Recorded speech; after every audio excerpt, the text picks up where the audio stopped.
নমস্কার, আমি মৌমিতা।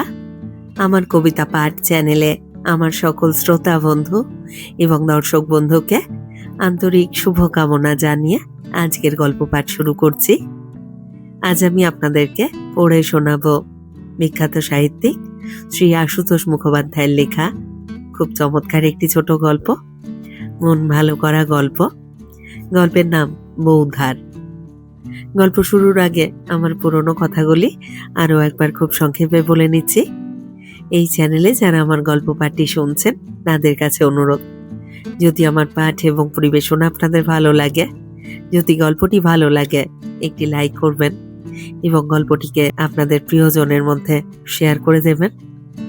আর যারা এখনও চ্যানেলটি সাবস্ক্রাইব করেননি তারা অবশ্যই চ্যানেলটি সাবস্ক্রাইব করে আমার সাথে থেকে নিয়মিত শুনতে থাকুন নতুন নতুন বাংলা গল্প। আর কথা বাড়িয়ে সময় নষ্ট করছি না, শুরু করছি আজকের গল্প বৌধার। রামজীবন বাবু এককালের নামকরা গল্প লিখিয়েছিলেন। উপন্যাসের না হোক, ছোট গল্পে বাংলা সাহিত্যে তার একটা স্থায়ী আসন থাকবে।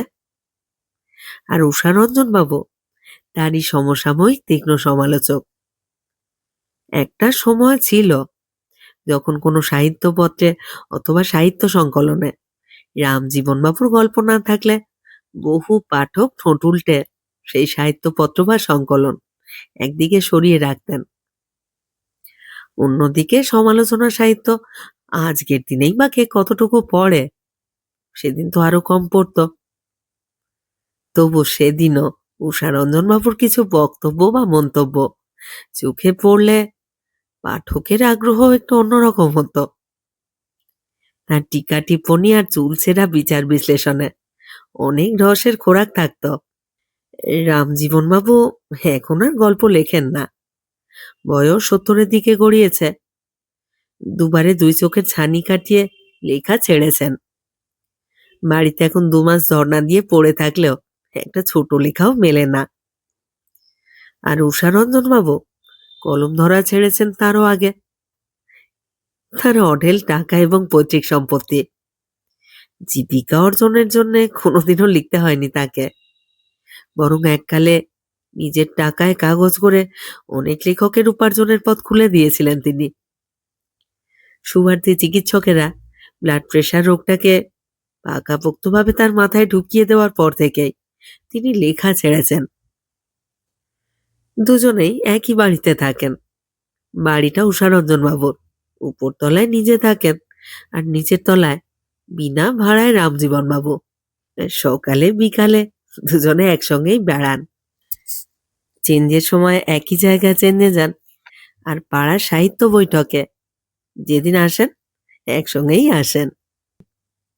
বৈঠকে সেদিন ভারী উল্লাস। তারা এলেই 3-4 জন 3-4 দিকে ছোটে অনুপস্থিত সভ্যদের খবর দিয়ে ধরে নিয়ে আসতে। ফলে বৈঠক ঘরে সেদিন ঠাসাঠাসি ভিড়। রামজীবন বাবু গল্প আর লেখেন না বটে, কিন্তু গল্প করেন, ভারী মজার মজার গল্প। নিজের জানা গল্প, শোনা গল্প বা বানানো গল্প, যে গল্পই বলুন একেবারে জমজমাট। এদিকে উষারঞ্জন বাবুরও সমালোচনার স্বভাবটি একেবারে যায়নি। গল্পের শুরুতে হোক, মাঝে হোক বা শেষে হোক, বার কত খুল ফোটাবেন আর কিছু না কিছু মন্তব্যও করবেন। আমার বিশ্বাস এই সান্ধ্য বৈঠকে এই পর্যন্ত রামজীবন বাবু যত গল্প বলেছেন শুধু সেগুলো ভাঙিয়েই অনায়াসে কেউ মোটামুটি সাহিত্য খ্যাতি কুড়োতে পারে। আর উষারঞ্জন বাবুর বিদ্রুপ ব্যঞ্জনা টিকা টিপ্পণীর দ্বারা মোক্ষ করে মোটামুটি সমালোচক হয়ে বসাও সম্ভব। গরমে হাওয়া বদলে আসার পর বৈঠকে সেদিন প্রথম পদার্পণ তাদের। আমরা গায়ে গায়ে ঠেসাঠেসি হয়ে বসে আছি। রামজীবন বাবু গুড় করে তামাক টানছেন আর আমাদের প্রত্যাশা দেখে মিটিমিটি হাসছেন। একটু তফাতে উষারঞ্জন বাবু তাকিয়ায় ঠেস দিয়ে দামি সিগারেট টানছেন। তিনি শৌখিন মানুষ, গম্ভীরও। রামজীবন বাবু মুখ না খুললে তার মুখ আদৌ খুলতে না পারে, কিন্তু রামজীবনবাবু মুখ খুলবেন, কারণ ঘরের একদিক থেকে তার সাহিত্য জীবনের কিছু কথা বলবার জন্য বায়না হয়েছে। তাই শুনেই মিটিমিটি হাসছেন তিনি। বেশ খানিকক্ষণ নীরবচ্ছিন্ন প্রতীক্ষায় রেখে গড়গড়ার নলটা একপাশে সরিয়ে সকলের উদ্দেশ্যেই হঠাৎ তিনি জিজ্ঞাসা করে বসলেন, সাহিত্যিক হবার জন্য তোমরা কেউ বউ ধার করেছো কখনো? প্রথম বোর্ডে এগিয়েই গল্পের আসর মাত। আমরা সাগ্রহে নড়ে চড়ে বসলাম। আর অন্যদিকে মুখ বাঁকিয়ে ক্রিটিক উষারঞ্জন বাবু মন্তব্য করলেন, সূচনা অশ্লীল। শুনবো শুনবো শুনবো আমরা। চারিদিক থেকে উৎফুল্ল তাগিদ। রামজীবন বাবু বললেন, সাহিত্যিক হবার জন্য আমাকে অনেক কিছু করতে হয়েছিল, বউ ধারটাই তার মধ্যে বড় ব্যাপার। উষারঞ্জন বাবু এবার সরাসরি ভুরু কুঁচকে তাকালেন তার দিকে। ধারের অভ্যাস সহজে যায় না শুনেছি, তোমার গেছে তো? রামজীবন বাবু বক্র দৃষ্টিতে তার দিকে তাকিয়ে গড়গড়ার নলটা মুখে ঢাকালেন। নিজের পরিবারকেই জিজ্ঞাসা করে দেখো গেছে কিনা। আবার দমকা হাসি। উষারঞ্জন বাবু আর বাধা সৃষ্টি না করে সিগারেট টানতে লাগলেন। গল্পটা শেষ না হওয়া পর্যন্ত আক্রমণ স্থগিত রাখলেন যেন। গল্প আজ ভালো রকম জমবে, সেই আশায় উন্মুখ সকলেই। রামজীবন বাবুর গল্প তার নিজস্ব জবানিতেই বলা ভালো। এর মধ্যে লেখকের কারিগরি ফলাতে গেলে গল্পের রস ব্যাহত হওয়ার সম্ভাবনা। গড়গড়ার নল রেখে উষারঞ্জন বাবুর মুখের উপরে আর একটা তীর্যক নিরীহ দৃষ্টি নিক্ষেপ করে তিনি আসরে অবতীর্ণ হলেন। এক নজরে সকলের প্রতীক্ষা এবং প্রত্যাশাটুকু দেখে নিয়ে প্রচ্ছন্ন হাসির আভাস ঠোঁটের ফাঁকে আটকে রাখলেন। আমাদের সময় ভাই লেখক হওয়াটা আজকের মতো এত সহজ ছিল না। সেদিক থেকে তোমরা ভাগ্যবান। লেখার বুলি ফুটতে না ফুটতে লেখকের কাছে তখন সম্পাদক বা প্রকাশক জুটত না। সকাল দুপুর বিকেল রাত্রির লেখককেই তাদের দ্বারস্থ হতে হতো। নামজাদা উকিলের সামনে খুদে মক্কেল যেমন মুখ করে বসে থাকে, বা রায় দেবার আসামি যেমন করে বিচারকের মুখের দিকে চেয়ে থাকে, আমাদেরও সম্পাদকের কাছে সেইভাবেই গিয়ে ধর্ণা দিতে হতো। লেখা সচল কি অচল সেই রায়ের অনিশ্চয়তায় তেমনি করেই তার মুখের দিকে চেয়ে থাকতে হতো। সোনার মতো নিক্তির ওজনে গল্প বিচার করা হতো তখন। একটা শব্দের এদিক ওদিক হলে সম্পাদকের বিবেচনার নিক্তিতে কম করে 10 রতির তফাৎ। প্রবীণ সমালোচক উষারঞ্জন বাবু সিগারেটের টুকরো অ্যাশপটে খুঁজতে খুঁজতে মন্তব্য করলেন, বোরিং। রামজীবন বাবু কর্ণপাত করলেন না, বলে গেলেন, এই ওজনটা তখন সব থেকে বেশি হতো কথাঞ্জলি কাগজে। কথাঞ্জলির নাম তোমরা সকলেই শুনেছ নিশ্চয়। কথাঞ্জলিতে অঞ্জলি না উতরালে লেখকের লেখক হওয়া প্রায় দুরাশা ছিল। ফলে ছোট বড় সব লেখকই তখন কথাঞ্জলির চারধারে গুনগুনিয়ে গুড়গুড় করতেন। আমার সময়ে সেই কথাঞ্জলিতে এক নবীন সম্পাদক জাঁকিয়ে বসেছিলেন। তার নাম ধাম আর প্রতাপ আরো বেশি ছড়িয়েছিল, কারণ লেখকের লেখা ছাপা হলে তিনি টাকা দিতে শুরু করেছিলেন। এক একটা লেখা প্রতি 10 টাকা পর্যন্ত। ভাবো একবার। অন্য কাগজের সম্পাদকরা নামী লেখকদের কাছ থেকে তখন 2 টাকায় বড় গল্প পেতেন। ছোট লেখকদের টাকা পাওয়া দূরে থাক, বাড়ির কলাটা মূলোটা চুরি করে নিজেদের গাছের জিনিস বলে সম্পাদককে দিয়ে আসতে হতো। এই কথাঞ্জলিতেই বুঝলে লেখা ছাপানোর চেষ্টায় হন্যে হয়ে ঘুরছিলাম আমি। সম্পাদক নবীন হলে কি হবে, প্রবীণদের ভিড়ের ঠেলায় তার সঙ্গে কথা কওয়া দায়। আর সুযোগ সুবিধে মতো কাছে গিয়ে দাঁড়ানো সম্ভব হলেও কথা তিনি বড় একটা কইতেন না। বহু আয়েসের এক একটা লেখা বহু লেখা স্তূপে ছুঁড়ে ফেলে দিয়ে বলতেন, দেখব। কখনো বা লেখা সমেত লেখক ফিরিয়ে দিতেন, গল্প দরকার নেই এখন। শেষের দিকে একটা মস্ত লেখকের, মানে নাম করব না, চিঠির ফলে সম্পাদক আমার লেখাগুলো একটু আধটু উল্টে পাল্টে দেখতেন, তারপর লেখাগুলো ফেরত আসতো। কখনো বা সহৃদয় নির্দেশ থাকতো, লেখার মধ্যে প্রতিশ্রুতি আছে, আরো অনেক লেখা লিখে হাত মক্স করুন, আরো ভালো লেখা পাঠান, ইত্যাদি ইত্যাদি। ওইটুকুতেই গলে যেতাম একেবারে। আশায় আনন্দে তিনগুণ উৎসাহ নিয়ে লেখা মক্স করতাম। ক্রমাগত নতুন লেখা দিয়ে পুরনো লেখা ফেরত নিয়ে আসতাম। কিন্তু কথাঞ্জলিতে কুলকে পাওয়ার মতো লেখা কিছুতেই আর লিখে উঠতে পারি না। ভাগ্যক্রমে একদিন পত্রদাতা সেই অগ্রজ লেখককে উপস্থিত দেখলাম সেখানে। আরো অনেকেই ছিলেন। আমাকে দেখিয়ে তিনি সম্পাদককে জিজ্ঞাসা করলেন, অন্য কাগজে তো এ আজকাল বেশ লিখছে টিকছে, আপনি কেমন বুঝছেন? সম্পাদক জবাব দেওয়ার প্রয়োজন বোধ করেননি, সামান্য একটু মাথা নেড়েছেন শুধু। অর্থাৎ আশা আছে। আমার পত্রদাতা বৃদ্ধ লেখকটি রসিক মানুষ, এবারে আমার দিকে চেয়ে ঠাট্টা করলেন, তোমার বউ অমন সুন্দরী দেখতে, তোমার তো ঝুড়ি ঝুড়ি গল্প লেখা উচিত। একবার করে বউ নিয়ে রাস্তায় বেরোবে, চারিদিকে চোখ রাখবে, আর বাড়ি ফিরে এক একটা করে গল্প লিখবে। তা সকলেই হেসে উঠেছিলেন। লজ্জায় অধোবদন হলেও আর চোখে চেয়ে দেখি কর্মব্যস্ত সম্পাদকও হাসছেন মৃদু মৃদু। আসলে বৃদ্ধ ভদ্রলোকটির সঙ্গে ফস্টিকে একদিন রাস্তায় দেখাও হয়ে গিয়েছিল। আমরা প্রণাম করেছিলাম, তাহারই জের। এবারে ভায়ারা, একটা গোপন কথা ফাঁস করছি তোমাদের কাছে। নিজের স্ত্রীটিকে আমি তেমন সুন্দরী দেখতাম না, কারণ আমি আরো একটি সুন্দরী দেখেছিলাম, প্রায় দেখতাম। তিনি আমার স্ত্রীর সহদরা। সুন্দরী বলে সুন্দরী, একেবারে মিষ্টি সুন্দরী, চলন বলন রাগ বিরাট, ঠাট ঠমক সব মিষ্টি। তার উপর সেই দিনে বিয়ে পড়েন, ভাবো একবার। নাম করলেই তোমরা চিনে ফেলবে, তাই নাম করব না। আমি একটা নাম দিয়েছিলাম, পদ্মা। পদ্মা দেবী। পদ্মা দেখেছো তোমরা?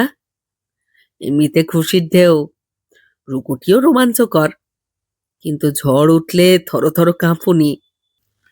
তা মোট কথা, ওই শ্যালিকাঠি রূপের জোয়ারে গোপনে গোপনে আমি দিশেহারা হতাম প্রায়ই।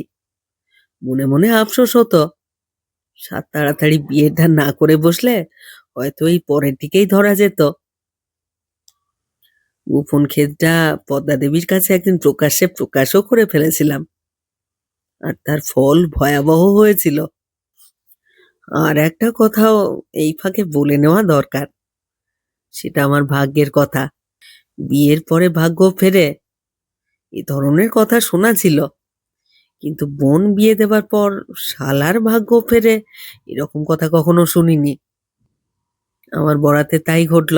বোন বিয়ে দেবার পরে শালার ব্যবসায়, ভাগ্যে বৃহস্পতির উদয়। 2 বছরের মধ্যে তাদের নিজস্ব একটা গাড়ি পর্যন্ত, যদিও সেকেন্ড হ্যান্ড, হয়ে তো গেল। আর সেই গাড়ি চড়েই পদ্মা দেবী কলেজে যাতায়াত করতেন। তা যাকে যাক, এবার আসল গল্প করি। স্মৃতির আমেজে রামজীবনবাবুর 2 চোখ আধ বোঝা। দিনটাই এত বছরেও চোখের উপরে ভাসছে। বেলা তখন 3টে, টিপটিপ করে বৃষ্টি পড়ছিল। আকাশের অবস্থা মুখ ভার করা কালো মেয়ের মতো। আমি পায়ে পায়ে হেঁটে চলেছি কথাঞ্জলির দপ্তরে। পুরনো গল্প ফেরত নিয়ে যথারীতি নতুন গল্প দিয়ে আসব। মুখটা আপাতত শুকনো। সম্পাদকের দপ্তরে পৌঁছানোর আগে হাসি হাসি করে নেব, তা অন্তরাত্মা কাঁপিয়ে দিয়ে, ঘ্যাঁচ করে একেবারে গা ঘেঁষে গাড়ি দাঁড়ালো একটা। ক্রুদ্ধ দৃষ্টি যথার্থ ক্রুদ্ধ হয়ে ওঠার অবকাশ পেল না। চেয়ে দেখি পিছনের সিটে সমাসীনা পদ্মা দেবী। দরজা খুলে দিয়ে ডাকলেন, আসুন, উঠে আসুন। বিনা বাক্যে উঠে বসতে আবার গাড়ি চলল। তারপর শালিকার স্বভাব সুলভ গঞ্জনা, এভাবে হাঁ করে চলেছেন কোথায়? একদিন গাড়ি চাপা পড়বেন দেখি। বললাম, উড়লে তো জ্বালা জুড়ো তো। বুক মোচড়ানো ভ্রুকুটি সৌন্দর্যে খানিকটা ডুবে থাকার পর আসল কাজটা মনে পড়ল। আমি বললাম, আমার তো ভাই একটা কাজ সেরে যেতে হবে। ড্রাইভারকে গন্তব্যপথের নির্দেশও দেওয়া হলো, কিন্তু 5 মিনিট যেতে না যেতেই অন্তঃস্থলের কি এক অদৃশ্য যন্ত্রণায় বারবার রোমাঞ্চিত হয়ে উঠতে লাগলাম। যত ভাবছি তত মুখ শুকিয়ে যাচ্ছে আর জল তেষ্টা পাচ্ছে। আশা, মরীচিকা, কিছুতেই আর সেই আশার হাতছানি এড়ানো গেল না। হঠাৎ ঘোষণা করলাম, আমার ভয়ানক জ্বর আসছে। এত জ্বর আসছে যে শরীরটা আর খাড়া রাখতে পারছি না। আমার মুখ চোখের অবস্থা দেখে পদ্মা দেবীরও ভালো লাগলো না। প্রথমে হাত, পরে কপাল পরীক্ষা করলেন। উমা, কই, গা তো ঠান্ডা পাথর। আমি বললাম, না না, বেজায় শীত করছে, তাই ঠান্ডা বোধ হয়। জ্বরটা খুব তেড়ে আসছে, মাথা আমি তুলতে পারছি না। তিনি প্রস্তাব করলেন, তবে আর কোথাও গিয়ে কাজ নেই, বাড়ি চলুন।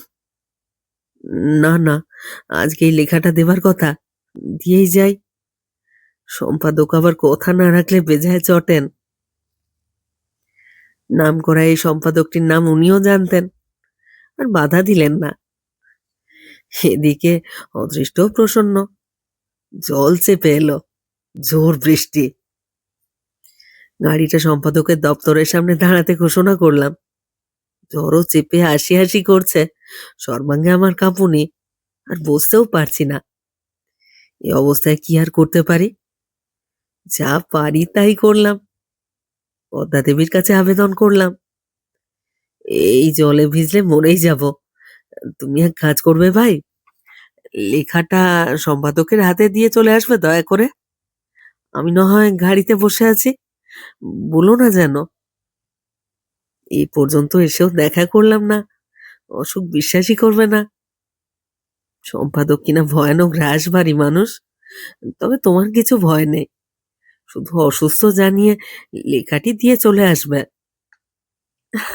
ভয়টা আবার কিসের, দিন, দিয়ে আসছি। আমার দুরবস্থা দেখে মনে মনে রাশভারী সম্পাদকের উপরে চটেছেন উনি, আর উপরে ভয়ের কথা বলাতে আরো একটু মেজাজ চড়েছিল। লেখা হাতে করে তিনি বীরাঙ্গনার মতোই গাড়ি থেকে নামলেন। কিন্তু যে বৃষ্টি, শাড়ির আঁচলটা মাথায় জড়িয়ে এক ছুট। আমি গাড় বাড়িয়ে দৃশ্যটা দেখতে গিয়ে একটা ইলেকট্রিক শক খেয়ে তাড়াতাড়ি সরে এসে একেবারে গাড়ির কোণে মিশে থাকতে চেষ্টা করলাম। দোতলার বারান্দায় দাঁড়িয়ে স্বয়ং সম্পাদক, লোক না থাকায় আলসে দাঁড়িয়ে জল দেখছিলেন বোধহয়। বৃষ্টি বিড়ম্বিতা, তড়িৎচরণা, রমণী মূর্তিটি ছাড়া আর কিছু তার চোখে পড়েনি, পড়ার কথাও নয়। জেনেও ভিতরটা আমার ধুকপুক করতে লাগলো। তা মিনিট 8-10 বাদে তিনি ফিরে এলেন। আবারও মাথায় কাপড়টি তুলে দিয়ে এক দৌড়ে গাড়িতে এসে উঠলেন। এক গাল হাসি ভরা জলে ভেজা মুখানি দেখে আমি যে বেজায় অসুস্থ সেটা নিজেই ভুলে বসবার দাখিল। গাড়িটা খানিক এগোতে হাঁপ ফেলে বাঁচলাম। হ্যাঁ, কি হলো? নিয়ে এলাম। কই, ভদ্রলোক তো খারাপ নন, আপনি ওরকম বলতে গেলেন কেন? মাঝখান থেকে আমি বিচ্ছিরি ঠাট্টা করে এলাম। সর্বনাশ, কি বলে এলে? বিরক্তিসূচক ভ্রুকুটি। উফ, আপনি আচ্ছা ভীতু তো। ভয় নেই, আপনার আগের লেখাটা মনোনীত হয়েছে বললেন। আর এ লেখাটাও রেখে দিলেন। জয় গণেশ, জয় সিদ্ধিদাতা গণেশ। আমার সেই আবেগের মুখ আগলাতে কি যে ধকল গেল সে তোমরা বুঝতে পারবে না ভাইয়ারা। আমি কোনো মতে জিজ্ঞাসা করলাম, আহ, উনি কি বললেন? উনি বললেন, অসুখ যখন কি দরকার ছিল আপনার কষ্ট করে লেখা নিয়ে আসবার, পরে পাঠালেই হতো। তুমি কি বললে? আমি বললাম, আপনি সম্পাদক, আপনাদের বিরাগ ভজন হবার কথা মনে হলে লেখকদের হার্টফেল করবার দাখিল। অসুখ থাক আর যাই থাক, সময় মতো লেখা পৌঁছে দিতে হবে। তারপর সে লেখা আপনারা ছাপুন বা ওয়েস্ট পেপার বাস্কেটেই ফেলুন। আমি তখন হাওয়ায় ভাসছি। তারপর তারপর তারপর আর কি? আমি তো আর লেখিকা নই যে ভয় করব। এসে হজম করলেন, বললেন জল থামলে যেতে, আর এও বললেন এক পেয়ালা চা খেয়ে যেতে। আপনি যে গাড়িতে বসে ধুঁকছেন সে তো আর জানেন না। আমি গাড়িতে যাব জানিয়েই আবার চোট। একটু বাদে গবেষণা করে বললাম, তুমি যে মাথায় কাপড় দিয়ে দৌড়েছিলে, তোমাকে বিবাহিতা ভেবেছেন বোধহয়। আপনার যেমন বুদ্ধি, ওখানেও আমি। থমকে গেলেন ভ্রুকুটি। খুব যে, বিবাহিতা ভাবুন আর যাই ভাবুন, তাতে আপনার কি? না, আমার আর কি? বেফাঁস বলে ঢোক গিলেছি। বারান্দার আলসেতে দাঁড়িয়ে সম্পাদক যে তাকে ঘোমটা টেনে দৌড়তে দেখেছেন সেটা আর কোন সাহসে বলি। তারপর যথাসময়ে কথাঞ্জলিতে পরপর দুটো লেখাই ছাপা হয়েছে। যেটা মনোনীত হয়েছে জানা গেল সেটাও, আর যেটা পদ্মা দেবী সমর্পণ করে এলেন সেটাও। এরপর দুবার লেখা পাঠানোর আগে, তা প্রায় ৮-১০ দিন আগে থাকতে আমার অসুখ করতে লাগলো। আর সেই অসুখের খবরটা যাতে ভালো করে শ্বশুর বাড়িতে পৌঁছয় সেদিকটাও ম্যানেজ করতে হলো। হার্ট দুর্বল, চলতে ফিরতে মাথা ঘোরে, হাঁটা চলা ডাক্তারের নিষেধ, ইত্যাদি ইত্যাদি। ফলে শালি ছেড়ে ফল আর সন্দেশ নিয়ে দুবারই শাশুড়ি আর শালাও জামাইকে দেখে গেছেন। শেষের বার বড় ডাক্তার দেখাতেও পরামর্শ দিয়ে গেছেন তারা। আর এদিকে স্ত্রীও পুষ্টির দিকে লক্ষ্য রেখে খাওয়া দাওয়ার একটু সুব্যবস্থাই করছেন। তা লেখা পাঠানোর দিন এলে শ্রীমতীকে ডেকে সেই একই আবেদন, দিয়ে এসো ভাই, নইলে এই শরীরে নিজেকেই যে যেতে হয়, কখন মাথা ঘুরে পড়ি ঠিক নেই। তা পদ্মা দেবী আপত্তি করেননি, বরং ঠাট্টাই করেছেন, তার লেখা দিয়ে আসবার দৌলতেই আমার লেখা ছাপা হচ্ছে। পাপ লাঘবের সুযোগ পেয়ে এক বাক্যে স্বীকার করেছি, তা বটে, তাই তো বটে। উনি লেখা দিয়ে এসেছেন, দিয়ে এসে এত অল্প বয়সী নামকরা সম্পাদকের বিনয় ব্যবহারের সুখ্যাতিই করেছেন। ভদ্রলোক নাকি যেমন বিনয়ী তেমনই ভদ্র। বিনয়ী ভদ্রলোককে আমি শুধু পত্রের দ্বারা অসুস্থতার কথা জানিয়ে মার্জনা ভিক্ষা করেছি, যদিও জানি তার দরকার ছিল না। তিনি অসুস্থতার দরুন উদ্বেগ প্রকাশ করে পত্রের জবাব দিয়েছেন। কিন্তু তৃতীয়বারে ফেঁসে গেলাম। লেখা পৌঁছে দিয়েছে, শ্রীমতী একেবারে চণ্ডী মূর্তিতে সরাসরি আমার বাড়ি এসে উপস্থিত। আমি কিছু জিজ্ঞাসা করবার আগেই তার তপ্ত প্রশ্ন, আপনার কি অসুখ? কে দেখছে শুনি? আমি হতভম্ব। আহা, কেন, কি হয়েছে? অসহিষ্ণু অগ্নি উদগীরণ আবার। কি অসুখ শুনি? কে দেখছে? ইয়ে, মানে হার্টের অসুখ। এক বন্ধু ডাক্তার। ওষুধ কই? প্রেসক্রিপশন কই? বোনের মূর্তি দেখে স্ত্রীর মুখেও এতক্ষণ কথা সরেনি। এবার জিজ্ঞাসা করলেন, হলো কি রে তোর? কর্ণপাতও করলেন না, আমাকেই ক্ষতবিক্ষত করলেন আবার। কি হলো, জবাব দিচ্ছেন না কেন? কি ওষুধ খাচ্ছেন আপনি? ডাক্তারের প্রেসক্রিপশন কই? আত্মরক্ষার শেষ চেষ্টা আমার। না, মানে ওষুধ দেননি, মানে একটু ভালো টালো খেতে টেতে বলেছেন। ভালো খেতে, ভালো খেতে টেতে বলেছেন? দুই চোখে আগুনের কণা। আপনি মিথ্যেবাদী, আপনি জোচ্চোর, আপনি অভদ্র, আপনি ইতর, আপনি ছোট লোক। আত্মপরিচয় লাভ করে আমি নির্বাক, কিন্তু অতটা তার ভগ্নিরই বরদাস্ত হলো না বোধ হয়। তিনি প্রতিবাদ করলেন। কি হলো কি? তোর কি মাথা খারাপ হলো নাকি? কি হয়েছে শুনি?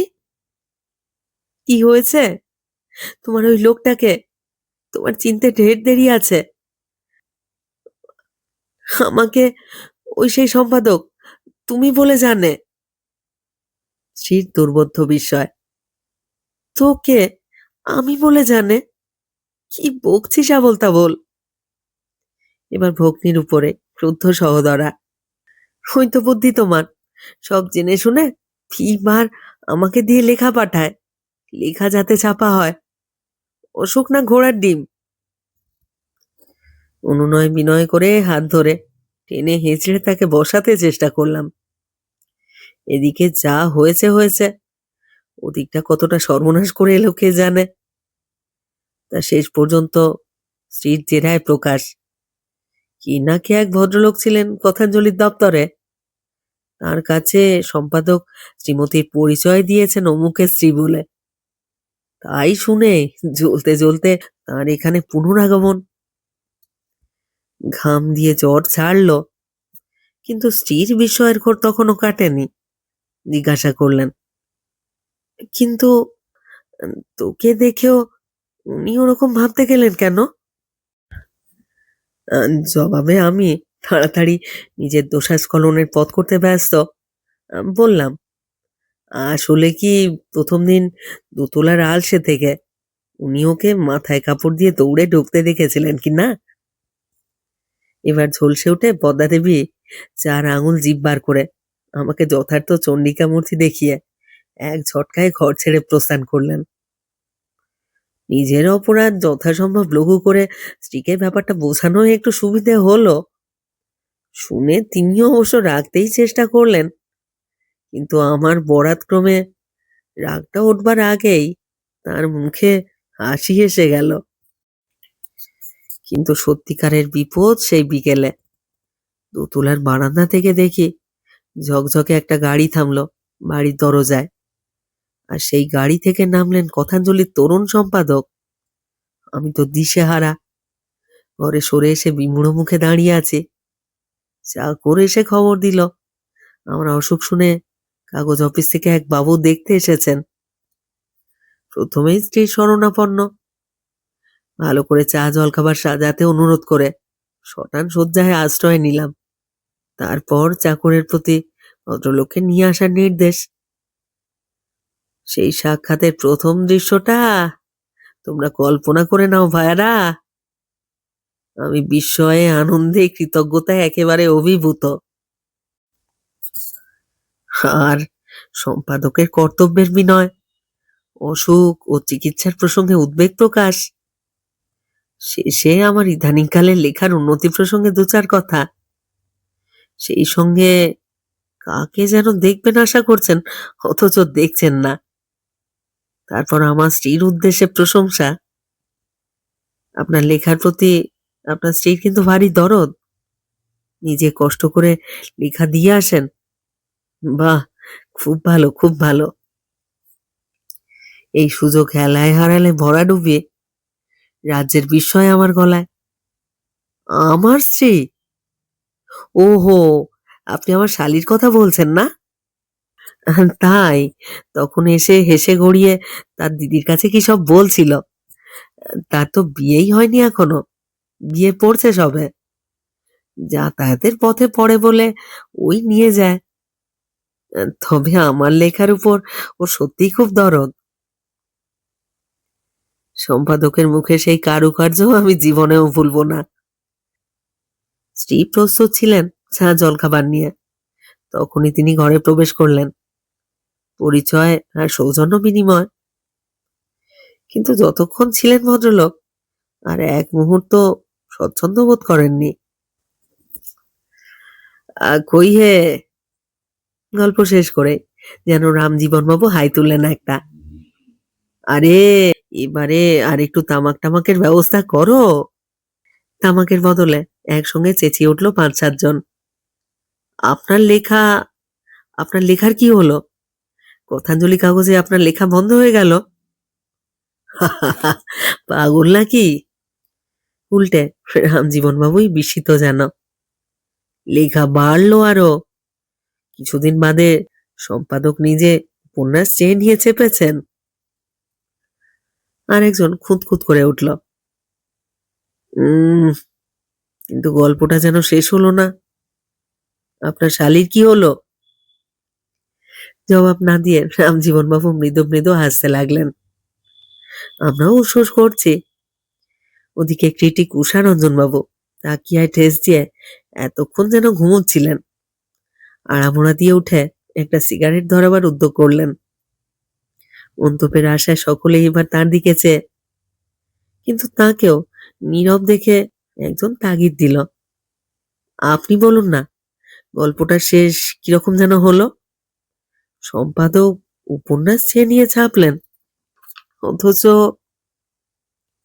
উষারঞ্জনবাবু গম্ভীর মুখে রায় দিলেন, হাহ, বাজে গল্পের শেষ ওই রকমই হয়।